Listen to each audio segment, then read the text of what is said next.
As a man on a mission, Stuart Rowland began his clean cooking journey serving food out of a small food truck to friends and family. Let's talk to Stuart to see how he got to where he is today. I've lived a crazy life. I'm a Yankee.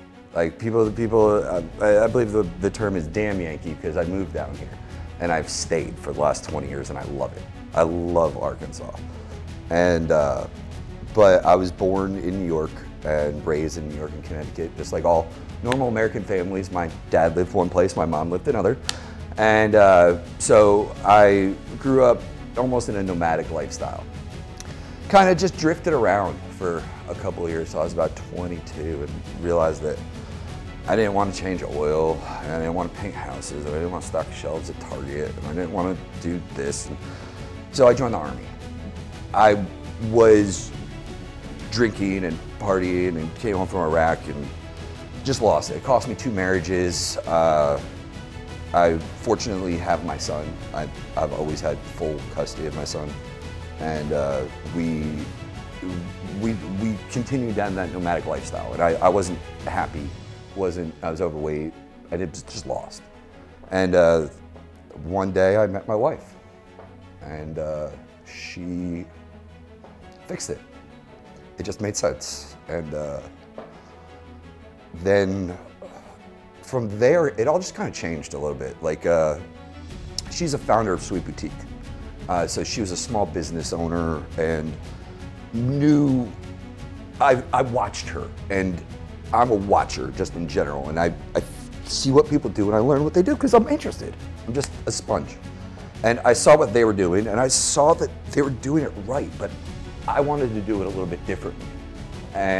But it's their business, so they're gonna do it. And it worked, obviously, very successful bakery. I mean, it's fantastic. And it was just a bunch of different things going on at once. And the first priority that I got with her was she wanted me to quit smoking cigarettes. So August 15th, 2013, I quit smoking cigarettes. And then that was what started it, was I could do this. I quit smoking. November 1st, I started CrossFit. I started getting in shape.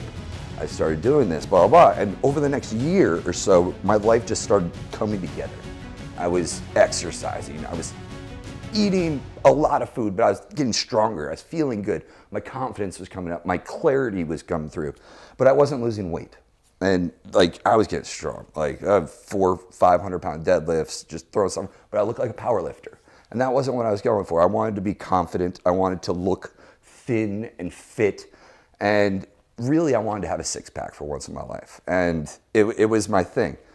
And I just set my mind to it. And so in the 2014, my sister decided she was gonna get married in 2015.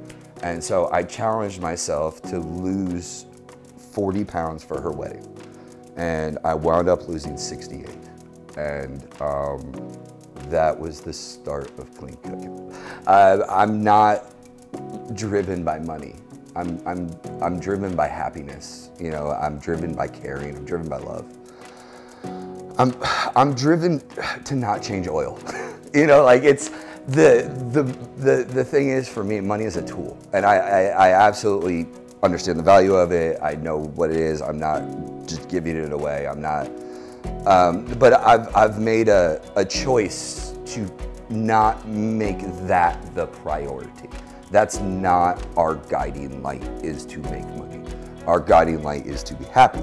And for me, you know, a lot of the Iraq stuff it's about healing. You know, I've worked with a group now called Sheepdog, which is a great nonprofit up in Northwest Arkansas, tons of chapters everywhere, mainly disaster relief. But they have a saying that, and it's not even their saying, it's healing through helping. And, you know, I've found that if I'm struggling with mental health or feeling stressed out, which obviously I get these days, I just put myself aside and go do something for somebody else, and it helps. You know, you get out of your own way, you get a break. There's just the residuals that we have that you just think about in real life, like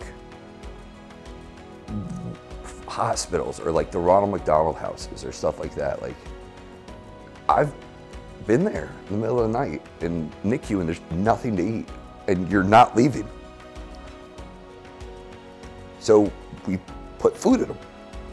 There's food in the Ronald McDonald house. Like, there's food at the Glory house. We came up with a meal in conjunction with the cancer survivor, the cancer house, that is easy for chemo patients to eat while during treatment. In order to rebuild a relationship with the police, they're trying to create interactions with children and with people that are non-confrontational.